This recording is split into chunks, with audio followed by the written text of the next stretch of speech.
सकल गुण निधानम वानराणामधीशं रघुपति प्रिय भक्तम मात जातम नमामि। यत्र यत्र रघुनाथ कीर्तनम तत्र तत्र कृतमस्तकाञ्जलिं बाष्पवारि परिपूर्णलोचनं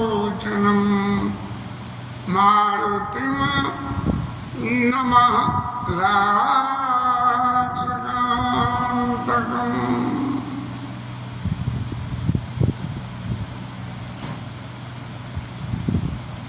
अरण्य कांड के शुरुआत में इंद्र के पुत्र जयंत महाराज का भगवान ने उद्धार करा। मैंने एक ये शिक्षा दी कि वन में ये जो यशस्वी पिता की जो संतति होती है, यदि उन्हें संस्कार न मिले तो जो जयंत ने लीला करी वैसा स्वरूप बन जाता है कि अपने आप को कि भाई हम तो इतने बड़े देवता के पुत्र हैं, हम तो इतने बड़े पैसे वाले के पुत्र हैं, हम तो ये कर सकते हैं, हम तो वो कर सकते हैं, और सब जगह चित्त में संदेह की सृष्टि कर लेते। अत्रि ऋषि के आश्रम पे प्रभु ने अत्रि ऋषि को खूब मान सम्मान दिया और उनसे खूब मान सम्मान लिया और वरदान भी ले लिया कि चरण सरोवर नाथ जनी कवौ तजे मति मोर। मेरी मति कभी भी जो है आपके चरणों का परित्याग न करे, हमेशा आपके चरणों का आश्रय लेके रखे। अगले चरण में माता सीता ने अत्रि ऋषि की पत्नी अनसुईया मैया के पास में सीता जी हमारी गई हैं। जीवन में ये जरूरी नहीं है कि पति पत्नी अलग रहें तभी भजन हो। चित्त में यदि संयम है तो भजन संग्रह के भी होता है। जैसे पुराने काल में ऋषि लोग करते थे, सांसारिक सब प्रकार के कर्म करते हुए भी और पत्नी के सहयोग सपोर्ट से पुरुष सब कुछ प्राप्त कर सकता है। अब अनसुईया मैया के चरित्र की ये कहते हैं कि इनमें बड़ी ये सामर्थ्य, इनका पातिव्रत्य धर्म इतना प्रबल था कि इतना प्रबल होने से, पातिव्रत्य धर्म होने से इन्होंने भगवान को छोटा बच्चा बना के अपनी गोदी में और खिलाया भगवान को। और यहाँ पार्वती मैया, लक्ष्मी मैया और कौन सी तीनों माताएं जो है बड़े सोच में पड़ गई कि हमारे प्रभु कहाँ चले गए। और जब पता करी तब नारद जी ने बताया कि वो तो अत्रि मैया की गोद में खेल रहे हैं, यहाँ के बालक बना के। इतना प्रताप जो है माताओं की तपस्या में होता है। एक और नया विचार कल राजेश्वरानंद महाराज को सुन रहे थे। उधर राजेश्वरानंद महाराज का ये कहना है कि बिना माताओं के सब काम अधूरा है।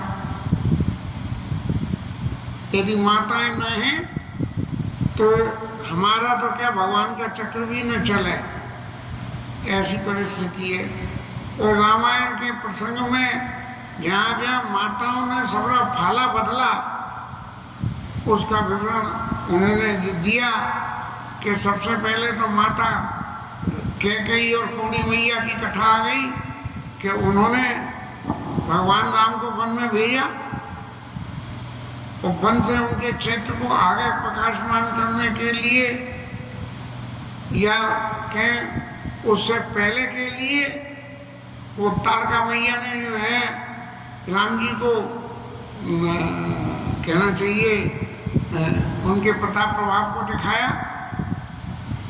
और फिर शूर्पणखा मैया ने दिखाया, तेष्टा मैया ने दिखाया, और कौन कौन कितनी 7 माताओं को जो है प्रसंग में उन्होंने बताया कि ये 7 माताओं के चैत्र को यदि इसमें से स्वयं प्रभा ने बंदरों को भेजा और वो तुम्हारे लंका में क्या नाम है, नाम लंकिनी एक निश्चरी हो तो हनुमान जी के संग हुआ।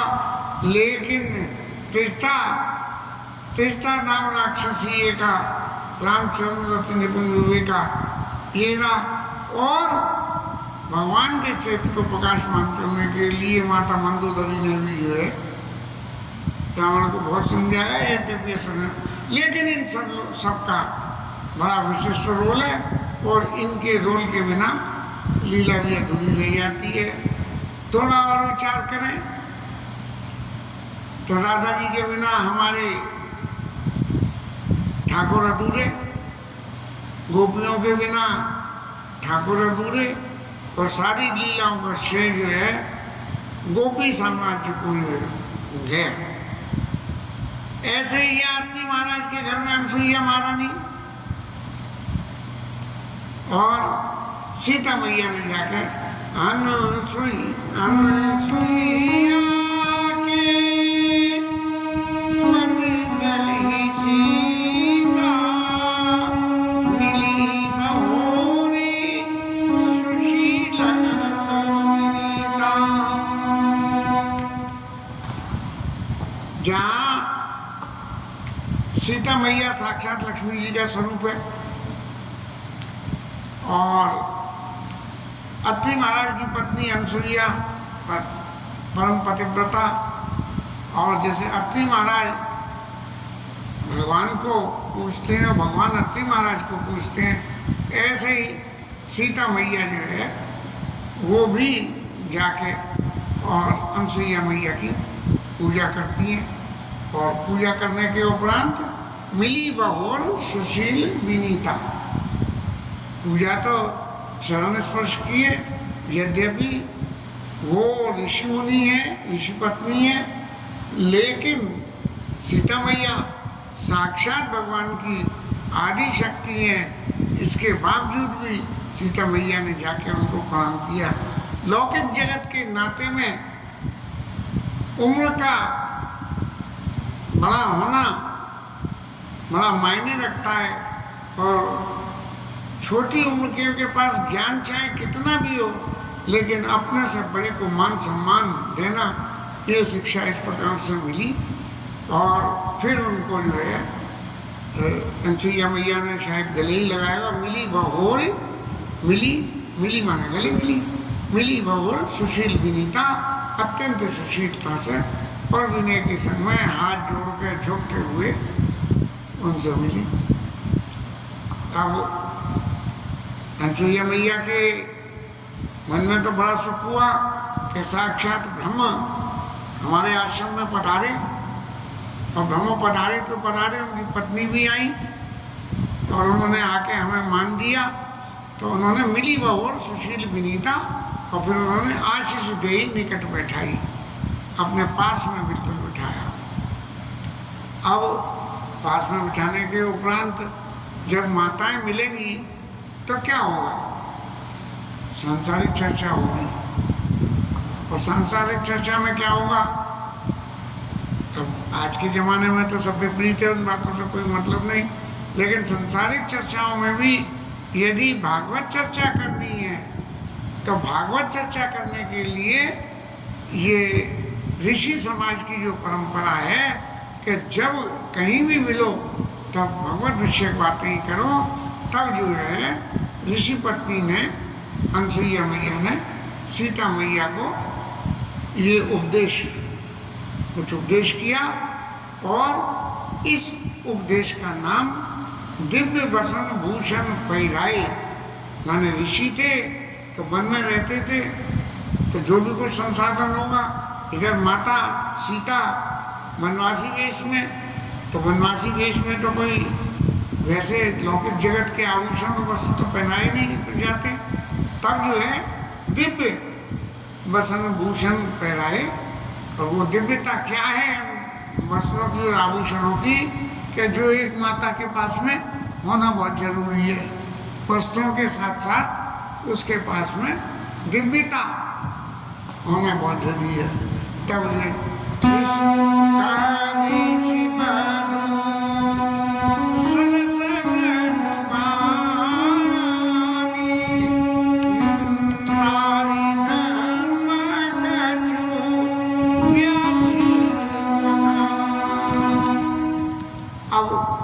जब दो माताएं मिले तो आपस में बातचीत तो होगी कि भाई आपके घर कैसे, बाल बच्चे सब कैसे, और आपके पति की अनुकूलता कैसे।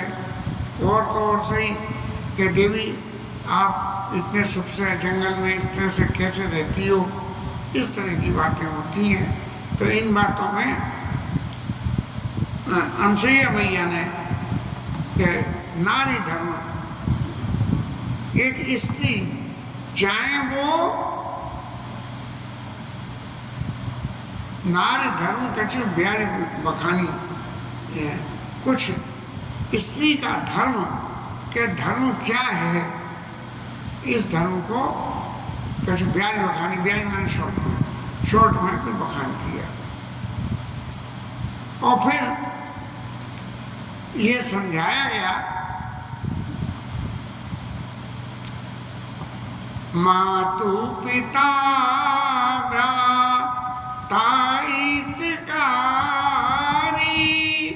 मिति पद सब सुनो राजकुमारी। यहाँ सीता जी के नाम के संग में अलंकार राजकुमारी, राजकुमारी शब्द जोड़ के एक राजकुमारी के लिए, माने ये भगवान की आदि शक्ति सीता के लिए नहीं, एक राजकुमारी जो राजघराने में उत्पन्न हुई हो, उनको समझाने की बात उन्होंने बताई कि माता पिता और हितकारी जो भी भाई, जो भी हितकारी व्यक्ति है वो मितिप्रद माने लिमिटेड, मितिप्रद सब सुन राजकुमारी, वो सब आपके जीवन में जितना भी आपका समय देंगे वो थोड़ा होगा, लेकिन थोड़ा सा देंगे, लेकिन जो जीवन के सार भाग को देने वाला है वो तो उसका पति ही होता है, जो जीवन का अमित दान करता हुए देही और अदम सो नारी जो सेवनती,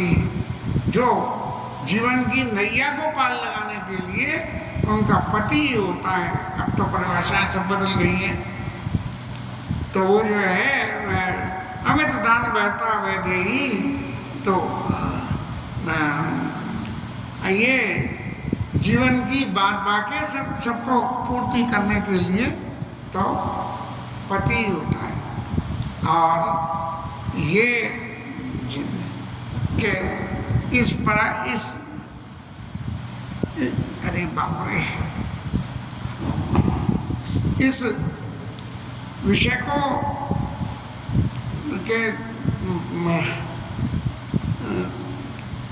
पत्नी का पति के प्रति जो फर्ज कहना चाहिए है, और पत्नी की पति के प्रति जो आकांक्षा है वो एक दूसरे से ही पूर्ति हो सकती है, और उन आकांक्षाओं को कोई तीसरा पूर्ति नहीं करता है।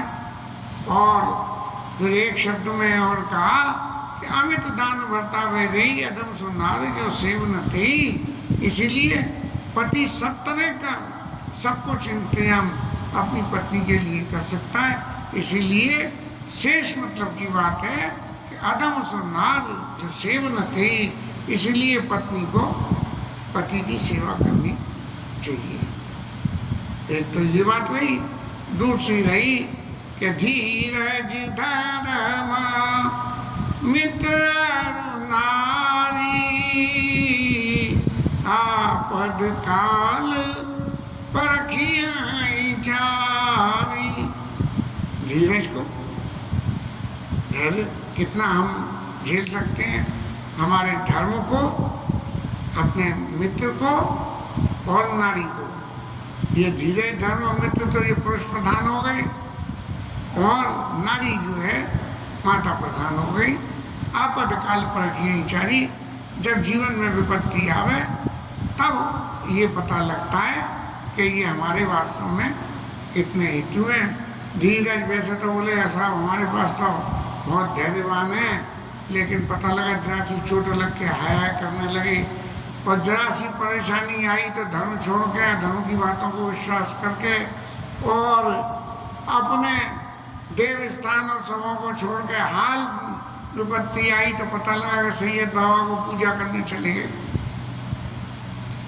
तो ये जब जीवन में आपत्ति आवे तब इनको परीक्षा करके और ये आके कि क्या वास्तव में धीरज, धर्म, मित्र और नारी ये हमारे हेतु हैं और या नहीं है। लेकिन एक बात उसके संग में एक अलंकार जोड़ते हुए और कहा कि पति चाहे जैसा भी हो उसको, पत्नी को उसका मान सम्मान करना चाहिए और उसके प्रति अपने सेवा भाव को रखना चाहिए, चाहे वो कितना ही वृद्ध रोगवश जड़ धन ही ना, बूढ़ा हो पति, रोगी हो, मूर्ख हो और पैसा भी नहीं हो, अंधा हो, बहरा हो और क्रोधी हो और अत्यंत दीन हो, अत्यंत दुखी हो, उसको भी जो है ऐसे उपति कर किए अपमाना। यदि ऐसे पति का पत्नी अपमान करती है तो नारे पाव जमपुर तो बनाना, यहाँ जो कुछ होगा वो तो उसके कर्म का असर होगा, लेकिन यमपुर में जाने के बाद में उसको दुख झेलना पड़ेगा। पत्नी का एक ही धर्म है, काय वचन मन पति पर प्रेमा, और फिर क्लासिफिकेशन करके पतिव्रता स्त्रियों की व्याख्या करी और ये कहा उत्तम के आस बस मन माही, सपने आन पुरुष जग नाई। जो उत्तम पतिव्रता है उनके मन में एक ही बात रहती है कि सपने पति को छोड़ के बाकी दूसरा कोई भी इस संसार में पुरुष नहीं है। माने इतनी कड़ी भावना कि मेरा पति पति है और बाद बाकी सब कौन है, बोले कोई भी हो, लेकिन वो जो है पुरुष नहीं है, क्योंकि पुरुष होते ही पुरुष की कल्पना मात्र से स्त्री हृदय में कुछ परिवर्तन आते हैं। इसलिए उत्तम होने के लिए बहुत जरूरी है कि इस संसार में कोई पुरुष है ही नहीं ऐसा मान ले। और मध्यम पर पति देखिए कैसे, ये तो उत्तम का हुआ। और मध्यमों का क्या हुआ कि भ्राता पिता पुत्र निज जैसे, बोले पुरुष तो है लेकिन या तो उनका रिश्ता पिता का या पुत्र का है या भाई का है। इन तीन रिश्तों में जो है वो मध्यम स्त्रियां कहलाती हैं। और धर्म विचारी समझ कुल रही, सोन का सत्य श्रुति कही। अब किसी का विवाह कोई ऐसे ठिकाने में हो गया जहाँ उसके सर्वाइवल में उसे दिक्कत हो रही है, लेकिन ये मजबूरी समझ के कि ये मेरी मजबूरी है, अब हो गया है तो निर्वाह तो करना पड़ेगा, चाहे जैसे भी हो, मन से बेमन से जो भी कुछ करना होता है उनको भला टाल के काम कर देती है। ऐसे जो है ऐसी स्त्रियों के नाम को जो है निकृष्ट बताया। और इस डर से कि मैं यहाँ से छोड़ के चली जाऊंगी तो मेरे जीवन का निर्वाह कैसे होगा।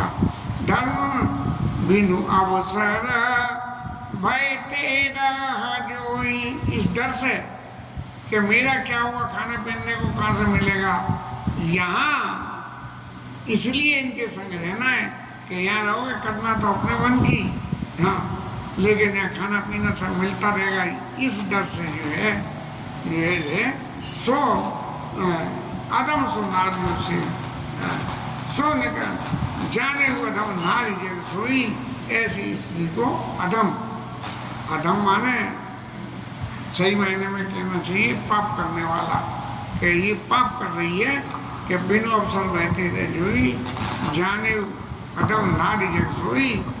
और इन सब के अलावा एक और हुआ कि पति पत्नी के संबंध में इन दोनों को आपस में ही जो कुछ करना है वो करना है, लेकिन पति पत्नी के संबंध के बीच में होने वाले काम को यदि किसी और पुरुष के संग में किया जाए तब जो है ऐसी स्त्री को नरक का वासा मिलता है।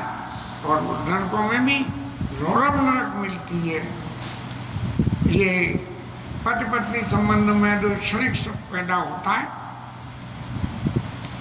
और उस क्षणिक सुख के लिए अपने पूरे जन्म को बर्बाद कर देती है और फिर रौरव नरक में जाती है। लेकिन एक सबसे बड़ा नारी धर्म का एक सबसे बड़ा गुण क्या है कि बिनु श्रम नारी परम गति लहई। यदि परम गति लेनी है, सब तरह से संसार से मुक्ति पानी है, तो बिना परिश्रम के हो जाएगा। कैसे कि पतिव्रत धर्म छाने चल गई, कोई पति के साथ में किसी तरह का छल न करके और पतिव्रत धर्म का पालन करे। पतिव्रत धर्म छाने चल गई। अब हमारे गोपियों ने भगवान कृष्ण को परम पति माना। गोपी गीत में जब भगवान ने ये कहा कि देवियों तुम क्यों आ गई, तो भागवत कथा में एक उदाहरण में सुना कि वो जो है भगवान से कह रही है कि प्रभु जरा एक बात का जवाब देना कि आप तो परम पति हो और ये संसार के लौकिक पति तो जब तक इस संसार में जन्मे तभी तक है, और संसार छोड़ के जाने के बाद फिर कौन किसका पति और कौन किसकी स्त्री। लेकिन आप हमारे परम पति हो। एक किसी स्त्री का पति विदेश गया, अपनी फोटो मूर्ति दे गया, बोले कि यदि तुम्हें मेरे बिना चैन नहीं पड़ता है पतिव्रत धर्म पालन करने में, तो तुम जो है इस मूर्ति को पति मान के और इसकी सेवा करो और सेवा करके पतिव्रत धर्म का पालन करो। कुछ समय बाद पति महाराज लौट के आ गए और पत्नी महारानी जो है वो मूर्ति पति की मूर्ति की सेवा कर रही थी, और सेवा करके जब दरवाजे की घंटी बजी के परम पति उनके पति आ गए तो वो छोड़ के उठ गई और उठ के जाके पति को ले आई। अब लौकिक जगत में तो कहने लगे कि भाई मूर्ति पति की मूर्ति तू पूजा छोड़ दी, तेने तो अपराध कर दिया। लेकिन गोपियाँ कहती हैं कि प्रभु जब परम पति आ गया तो मूर्ति पति की क्या, परम पति आ गया तो मूर्ति पति की क्या है। ये गोपी गीत के आशय में गोपियाँ भगवान कृष्ण को समझाती हैं इस तरह से। और पति प्रतिकूल जन्म जे जाई, विधवा होई पाई तरनाई। यदि किसी जन्म में पति के प्रतिकूल जाके और अपना जीवन यापन करके किसी तरह से भी पूरा कर ले तो वो जो है विधवा हो या तरुण अवस्था में ही विधवा हो जाती है, पति का संग भी छूट जाता है। और फिर समझाया कि सहज पावन नार पति सेवत शुभ घट लहई, अजय जस गावत सुत चार, अजय तुलसी का हरि प्रिय। जलंधर की पत्नी थी तुलसी मैया, और वो परम पतिव्रता थी, और उसको जो है शंकर बाबा भी नहीं मार पाए। तब भगवान ने उसका पतिव्रत धर्म भंग किया और उसका वध करा। लेकिन अजय तुलसी का हरि प्रिय, इसलिए तुलसा महारानी जो है जब इस तरह से धर्म का पालन किया तब जो है वो हालांकि भगवान ने उनको छला और छलने के बाद उनने श्राप भी दिया भगवान ने शाप भी लिया, लेकिन तुलसा महारानी भगवान को हमेशा प्रिय बनी रही। सीता जी आप एक बात सुनिए, ये जो इतनी सारी कथा मैंने आपसे कही, इस सब कथा का अर्थ क्या मेरा आपके लिए उपदेश देना है कि आपके जीवन में किसी तरह की कोई कमी है, जिस कमी की वजह से मैंने आपको ये उपदेश किया है? तो ऐसी बात नहीं है। आप परम पतिव्रता हो। सुनो सीता तब नाम सुमिरे नार पतिव्रत करई, और तोई प्राण प्रिय राम कई कथा संसार हिता। मैंने जो है ये जो इतनी सारी बातें बताई है वो आपको इसलिए बताई है कि ये बैठ के इधर उधर की चर्चा करने से तो अच्छा है कि हम माताएं पातिव्रत धर्म को पालन करने से क्या फायदा और क्या नुकसान है, इन बातों की चर्चा करें। और इन बातों को यदि संसार सुनेगा, समझेगा और जीवन में धारण करेगा तो सारी पत्नियों का उद्धार हो जाएगा। महाराज पति का उद्धार हो नहीं हो, पत्नी का उद्धार तो होगा, लेकिन जब पत्नी का यदि उद्धार होना है तो पति का उद्धार भी होगा। जलंधर का उद्धार हुआ, ऐसे जो है उद्धार हो जाएगा। इसके साथ में ये कथा विश्राम, आगे की कथा कल।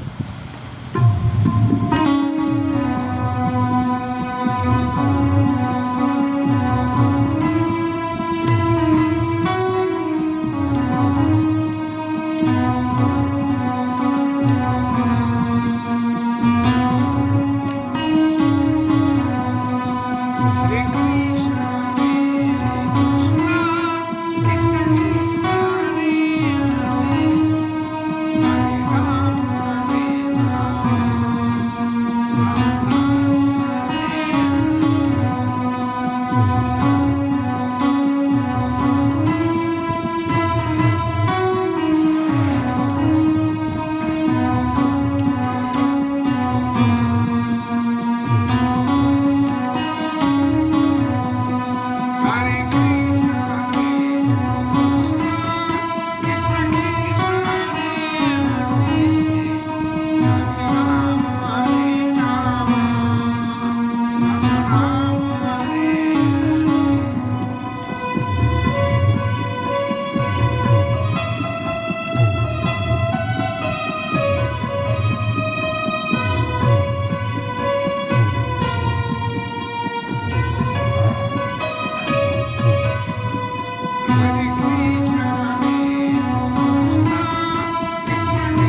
हनुमान की जय, उमापति महादेव की जय, श्री राजीचरण की जय, श्री राधा रानी की जय। जय श्री राधे।